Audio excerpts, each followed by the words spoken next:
Robots Radio. Games, lore, stories, community. Just press play.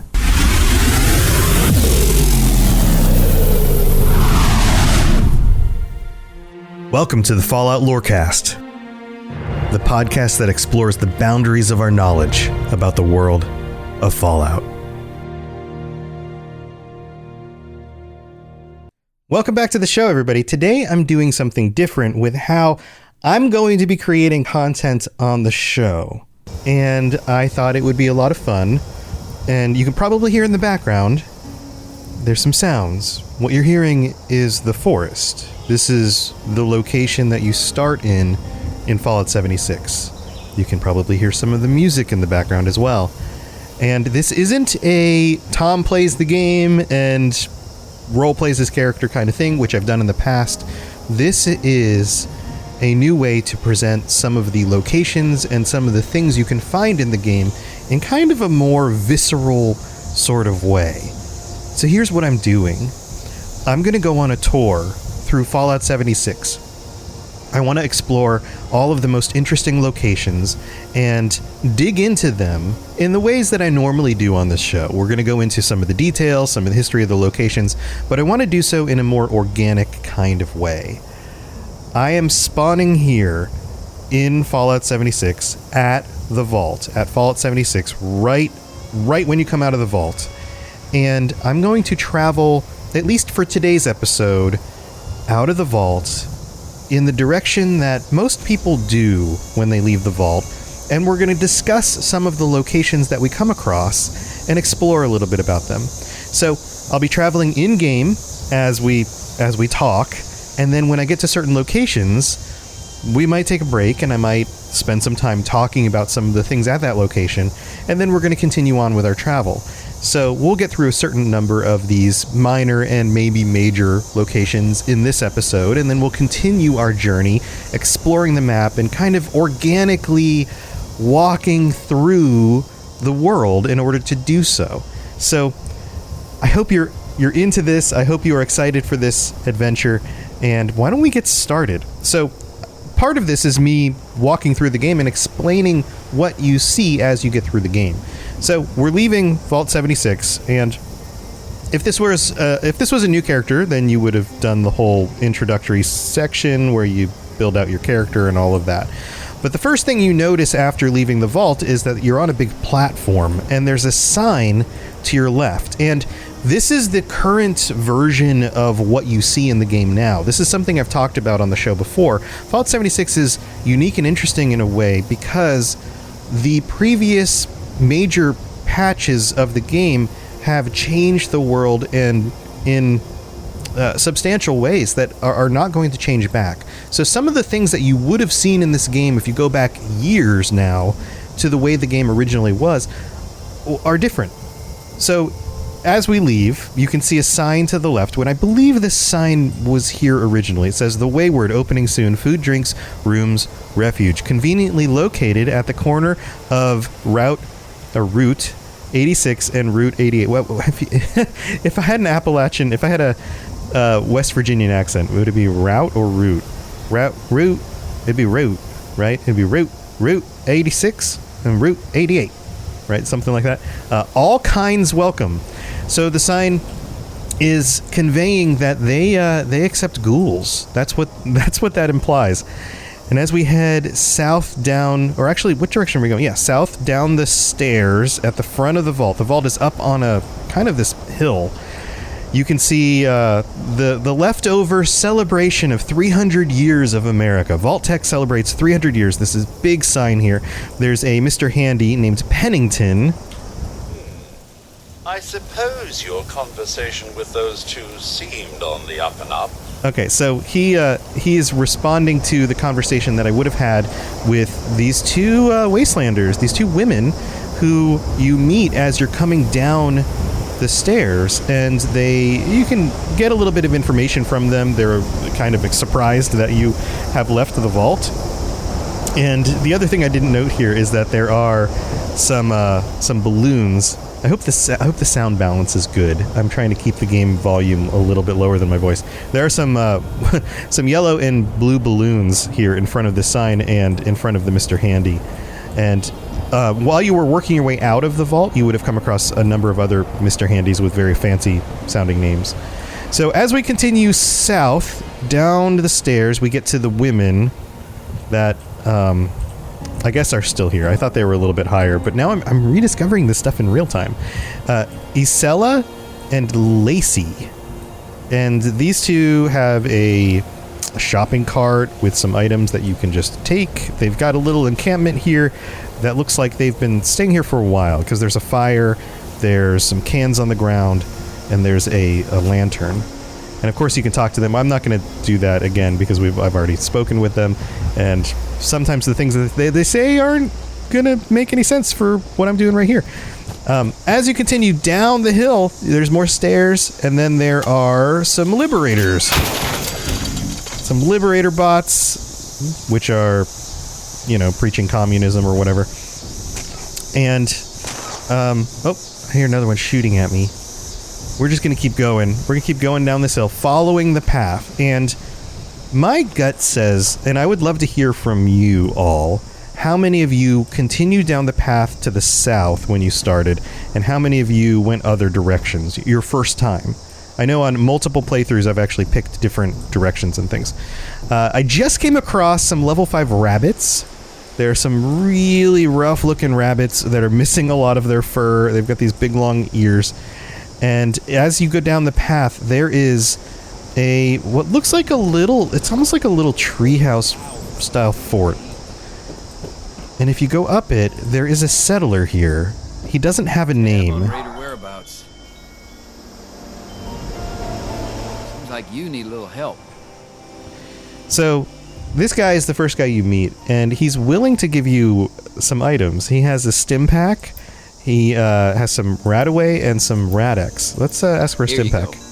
Be safe. And he's nice, and he gives you a stim pack, and that's about it. There's also some other things around here. And he stands here up in this fort, looking into what appears to be like branches of trees with binoculars. He's also has a banjo and a mouth harp and a moonshine jug and some Medex and vodka and things like that.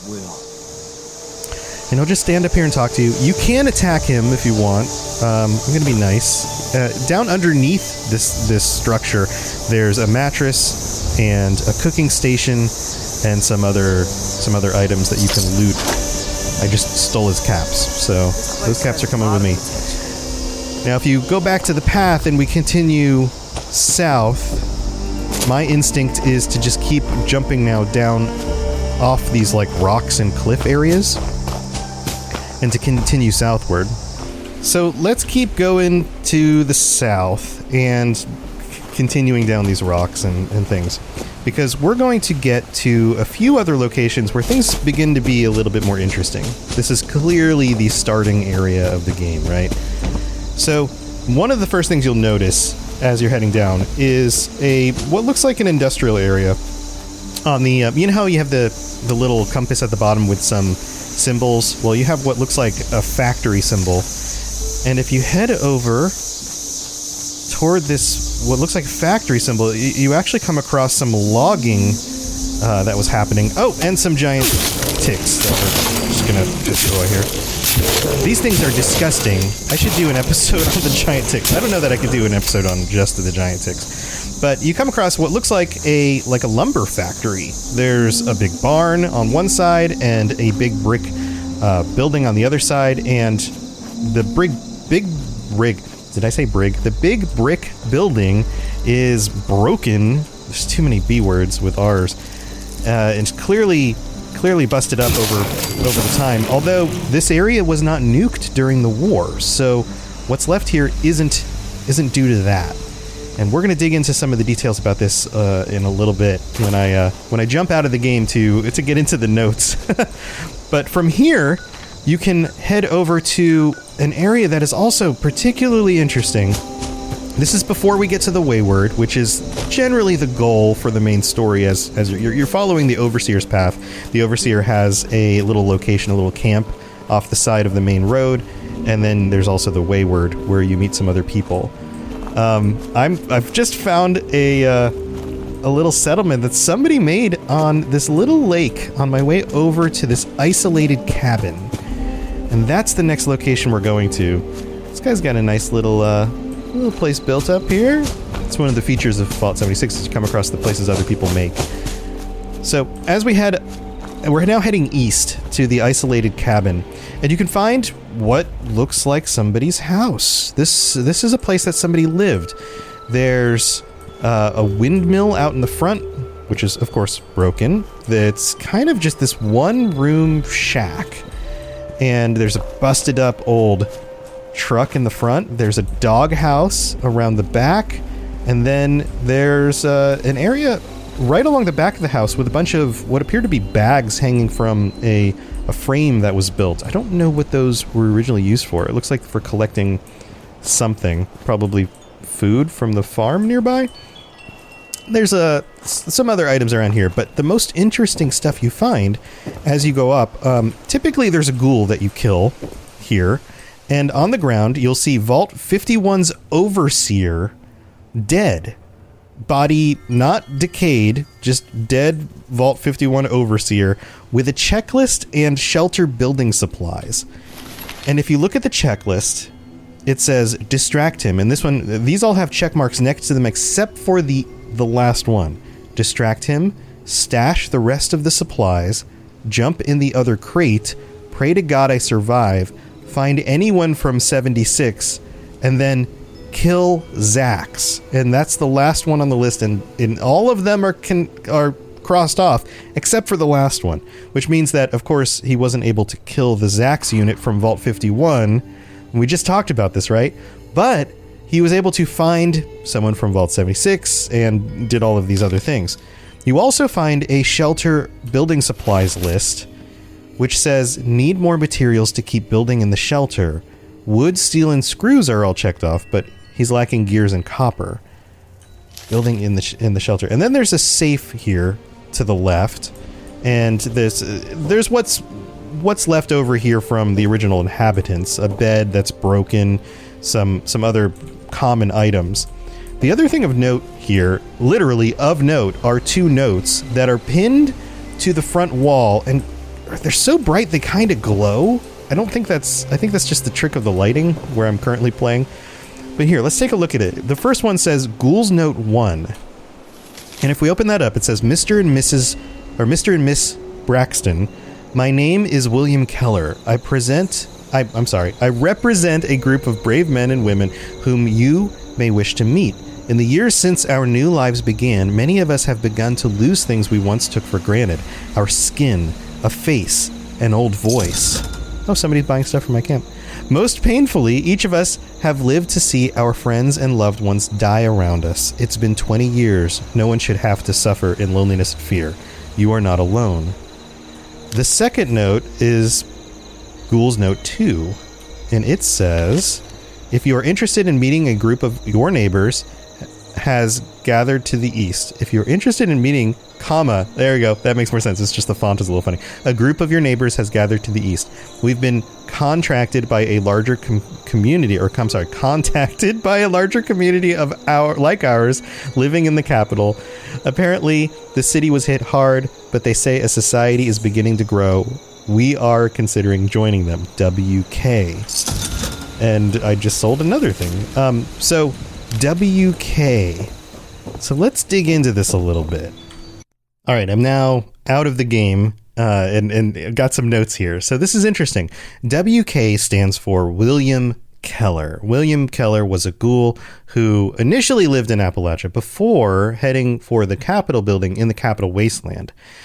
You can clearly see here that William is inviting anybody else who is a ghoul to come with him to the Capitol Wasteland to live with other ghouls, which makes you think about it. Okay, the Capitol Wasteland, which group of ghouls were they living with there, right? Well, my money is on the underworld. That would be my guess. But you never know. It might be a different group of ghouls.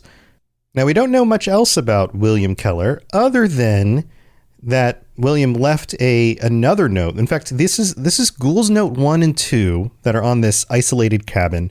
And then there's a Ghoul's Note 3, which you can find in Grafton. It's up on the board of a church, and it says, "To those who remain, many of us have lost things we once held dear. Our voices, our skin, the taste of food. We've watched your loved ones die. You don't need to suffer alone. A new community is forming to the east. It's being built by people like you in the remains of the capital city. Join us as we prepare to leave this place. West Virginia will not be rebuilt, but our lives can still have purpose." And that note specifically lists out the full name, William Keller. So there you go. So fun little mysteries. And who knows if characters like this won't show up again at some time during a recent expansion or future expansion, I guess I should say, or in a future game. It might be the case. The more there's connective tissue between all of these regions and the people there, the more it seems like you could have connections. Now that I've talked about the underworld, I have to wonder when the actual date was that was founded. I don't believe we know, but 20 some years after the bombs drop, is it something that's been around? Is it a group that's been around for 200 years? I'd have to go back and look into it because I don't remember off the top of my head. So another thing to put the pieces together on potentially in the future.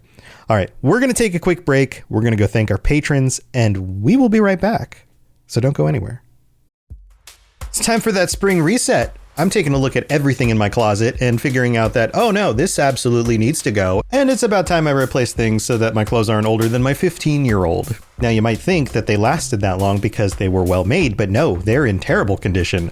Unlike the new jeans I just got from Quince. Jeans have always been my personal go-to because you can kind of wear them for lots of different things, but maybe they're not your thing. Maybe you're looking for, 100% European linen with insanely soft flow knit activewear fabric. It's definitely getting warmer, and their flow knit activewear is moisture wicking, anti-odor, and soft enough that you'll actually want to wear it every day.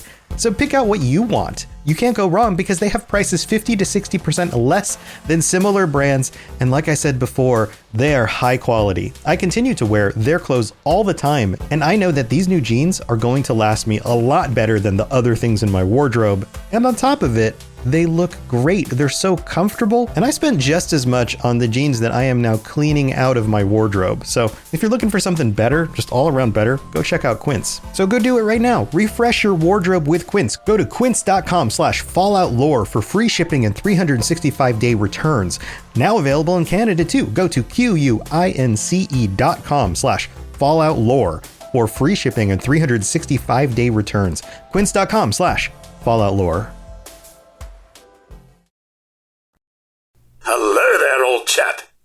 Good to see another of General Atomic's finest, still eager to serve. Here we are in the middle of the show, and thank you for joining us again. I hope you're enjoying this new take on the lore and a new perspective at looking at everything. It's going to become even more interesting as we get into some of the locations that are even more fleshed out than something like the isolated cabins. So hold on, we're getting there. Don't worry. I also figured it was time to do something like this because I've been holding off on digging too deeply into Fallout 76's stuff because it is the newest game in the series, and I didn't want to spoil things for a lot of people. But I figured starting at this kind of location and direction, of course, we've talked about some of the other things in the game so far. So obviously in a lore show, you have to spoil some things, but to do it on this granular kind of a level, I figured was something that I should wait on. So I hope you're enjoying that. So anyway, let's get to our patrons. Thank you to Kelsey L and Ashley M for signing up on the Patreon. Welcome, welcome. So glad that you're here. And thanks to all of the other patrons that we have as well, all 72 of you. And our Sentry Bots get shout outs every week. Dylan R, Larry D, and Leonard M. Thank you for your support at that level. So much awesome support from all 72 of you currently. I really appreciate it. I couldn't do this without your help. So thank you so very much. If you're interested in checking out the different tiers, all the different things you can get, then go to patreon.com/falloutlorecast. It's really easy to get to, and you can see all the cool stuff and, help support the show, which would help me a ton. We also have a new review to read out. This is from Apple Podcasts, and if you leave a 5-star review, then we will read it out on a future episode of the show. This one says, very good, and it is from Henry Penland in the United States. Very good. He sounds like Travis in FA4. I've heard this before. I've gotten this before, and I've gone and listened, and I can hear a little bit of it, and yeah, sure, it's a little bit there. All right. Also, thanks for the 5 stars, I guess. It's it's funny when you get reviews like this that don't say anything about like the quality of the show. They're just like, here's the thing. Thanks, Henry. If anybody else would like to leave some reviews, I'll read it out in the future. Also, you can drop a rating on Spotify or whatever platform you listen to this on, or share it with your friends. Any of that stuff absolutely helps. And thank you to the community. The Fallout community has got to be the best community on the internet. So thank you so much to everybody. All right, let's get on with the rest of the show. If you have any questions about Nuka World, I'd be delighted to answer them. All right, we're back in the game.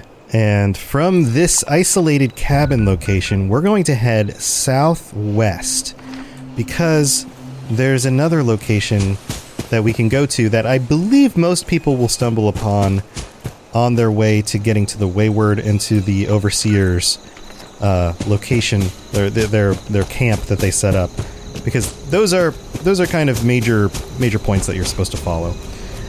But if we head south and west from the isolated cabin, we cross a smaller road, a winding road, and we see a white picket fence and a big 2-story house, 3 stories with the attic area up at the top, and then a little farm area to the left, and some scorched.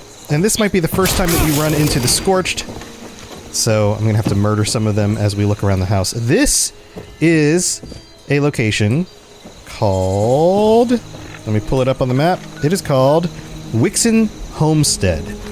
And Waxon Homestead looks like a nice little abode. You got a tiny little kitchen. When you walk in, there's a second floor. There's a dead, scorched corpse laying across the edge of a bed. There's another one on the ground.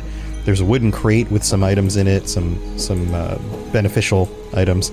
But the thing that's notable here in the top room, well, 2 things. First, there's a Live and Love 9, which is one of the magazines you can get. And this one has a picture of a gentleman kissing a robot. So that's fun. And then there's a message to Sammy. Let's read the message to Sammy. Responders don't know shit. Every night, there's more of them in the sky. Brotherhood warned us all. Some of the reading is difficult at times. Defiance has fallen, they said. What the hell's that mean? Supplies running low. May try to get to Abbie way over the mountain. Free states have gotta know more. Sammy, you reading this, get to Abbie straight east of the Red Rocket Megastop. She knows the Brotherhood of Steel better than anyone. May angels look after you because sure as shit, nothing else will. So this is interesting because this clearly is not from the responders, because responders don't know shit, right? This is somebody from the Free States, and they are mentioning Abbie. So here, I'm going to pause the game again. Let's transition out of this.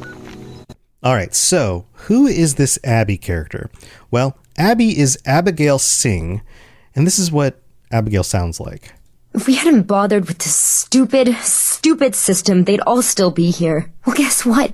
If you all die, that kind of defeats the purpose. Why couldn't we just stay in our bunkers? Why do we even have to go out there? I'd rather eat cram every day and never see the sun again than be stuck here. Alone. So, clearly, Abbie is distraught. Why is Abbie distraught? Abbie is one of the last surviving members of the Free States. So this is our first, assuming again that you're traveling out from the beginning of the game into the world, this could be your first instance of hearing about the Free States and some of their individuals. She was a member of the Free States and the last surviving member when the Vault Dweller discovers her bunker. Her bunker is located over in the mire. This is a very far way away from the location that we're at, but the note hints to this other location. This is a pre-war bunker constructed by Abbie's family, who were members of the Free States. So she came from a family that was already preparing for the end times, that sort of thing, right? So what do we know about Abbie? Well, she entered the bunker at a young age with her father, Niraj, which I think is how you pronounce it, Calvin, her brother, her dog Dax, and 3 members of the Cohen family, including Daniel Cohen. Her mother, Geneva, was already deceased. She had already passed away before they entered the bunker, and this is where they survived the Great War. Now, we know a lot of this through terminal entries and things that are left. We also know that the time in the bunker took a toll on her mental health. When she and her family left the bunker in 2079, they explored Appalachia along with other members of the Free States. By then, they had started to form and kind of congeal into this organization that was looking for ways to survive at the end of the world, basically. Now, Abbie shows up in some other details, some other connections to other characters and things like that. But that's not the interesting part. Abbie's father is the one who started to work on the scorched detection system.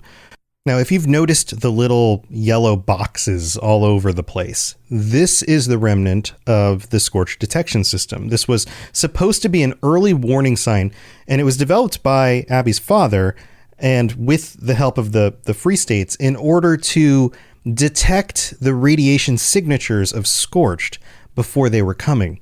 By this point in the pre-you leaving Vault 76 story, the Free States and the responders and the Brotherhood and the gangs were all having issues with each other. Let's just call it that. They were not getting along. The Scorch was becoming a bigger and bigger problem.